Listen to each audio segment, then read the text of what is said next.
आप देख रहे हैं नेशनल भारत न्यूज, आवाज लोकतंत्र की। नमस्कार, मैं राशि, आप देख रहे हैं नेशनल भारत न्यूज और आइए नजर डालते हैं अब तक की कुछ बड़ी खबरों की ओर। खतरा बताते हुए योगी सरकार के मंत्री आनंद स्वरूप शुक्ला ने कहा कि विस्तारवादी कौम पूरी दुनिया का इस्लामीकरण करना चाहती है। ऐसे में हिंदुओं से अपील है कि जवाब देने के लिए सतर्क हो जाएं। महबूबा मुफ्ती ने कहा कि पाक महबूब है तो पाकिस्तान चले जाइए।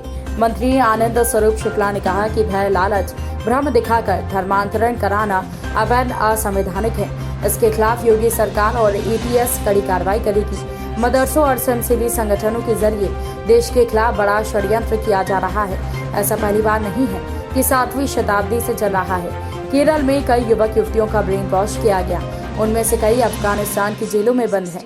जब से मोदी योगी की सरकार आई है, जाकिर नाइक जैसे लोग जो लाखों लोगों के सामने हिंदुओं को मुसलमान बनाने की बात करते थे, वो देश छोड़कर भाग गए। हिंदू समाज में ही उनके ऐसे एजेंट बैठे हुए हैं। भारत में लोकतंत्र है। वोट बैंक के लालच में बड़े बड़े मौलाना जो देश के खिलाफ जहर उगलते हैं, उसके भी पक्ष में खड़े हो जाते हैं।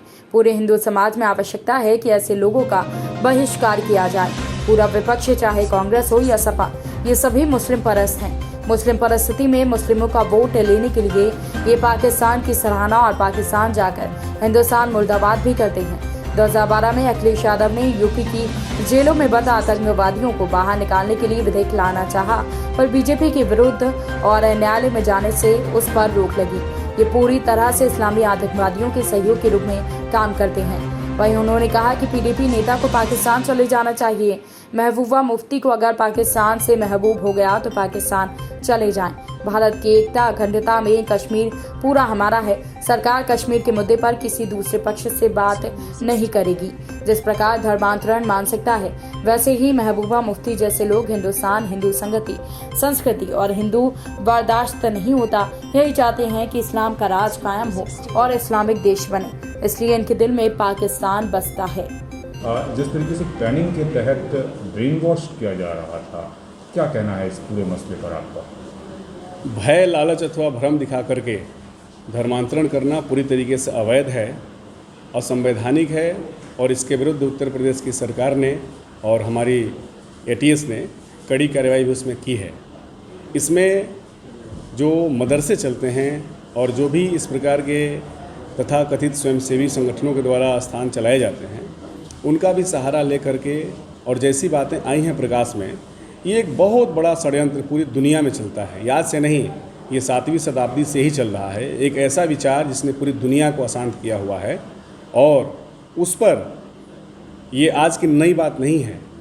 धर्मांतरण आप देखते हैं केरल में किस तरीके से वहाँ से अनेक पढ़े लिखे लोगों को निकाल करके ले जा करके IAS में उनको शामिल कराना और उसके बाद वो लोग वहाँ पर अपने जीवन का भीख मांग रहे हैं। अनेक 13 ऐसे युवतियाँ हैं जो केरल से गए और वहाँ पर आज अफ़गानिस्तान की जेलों में बंद हैं।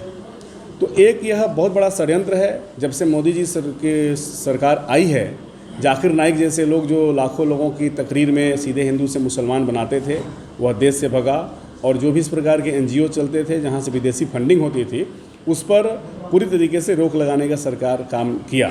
लेकिन कुछ जो जानकारी मिल रही है कि व्यक्तिगत खातों के माध्यम से विदेशों से, मुस्लिम देशों से इस प्रकार के लोगों को पैसे मिल रहे हैं और गरीब मूक बधिर बच्चों को जो अपनी बात बता नहीं सकते हैं, उनको शिक्षा देने के नाम पर भ्रम में डाल करके, भय और लालच दिखा करके, इसके विरुद्ध निश्चित रूप से कड़ी कार्रवाई एटीएस के द्वारा भी होगा और हिंदू समाज को भी निश्चित रूप से इन बातों का संज्ञान लेना चाहिए। और हम सभी के लिए बहुत बड़ी चुनौती है। पूरे जनसांख्यिकी परिवर्तन के लिए पूरे दुनिया में एक ऐसा वर्ग है जो इस्लाम में जो बहावी मानसिकता है, जो पूरी दुनिया को इस्लाममय बनाना चाहती है, उसके विरुद्ध सभी को खड़ा होना चाहिए। और निश्चित रूप से आज अवसर आ गया है कि हिंदू समाज को, विशेष तौर से हिंदू समाज के लिए बहुत बड़ी चुनौती है इस प्रकार की जो मानसिकता है। हम सभी को मजबूती के साथ उन लोगों को जवाब देने के लिए खड़ा होना होगा। केंद्र में मोदी की सरकार है, राज्य में योगी की सरकार है, बावजूद इसके अगर 1000 लोगों का धर्मांतरण होता है और कानों कान किसी को खबर नहीं पहुंचती, और ये भी पता चला है कि जिन लोगों का धर्मांतरण किया गया उनको पाकिस्तान से लगातार फ़ोन आते थे वो ब्रीफिंग करते थे, उनका ब्रेन वॉश करते थे, तो आखिर कहाँ सरकार से। इस खबर में फिलहाल के लिए इतना ही। देश दुनिया से जुड़ी खबरों के लिए बने रहिए नेशनल भारत न्यूज के साथ। नमस्कार। अगर आपने अभी तक हमारे चैनल को सब्सक्राइब नहीं किया है तो जल्दी से सब्सक्राइब करें और बेल आइकन को दबाना बिल्कुल ना। आप देख रहे हैं नेशनल भारत न्यूज, आवाज लोकतंत्र की।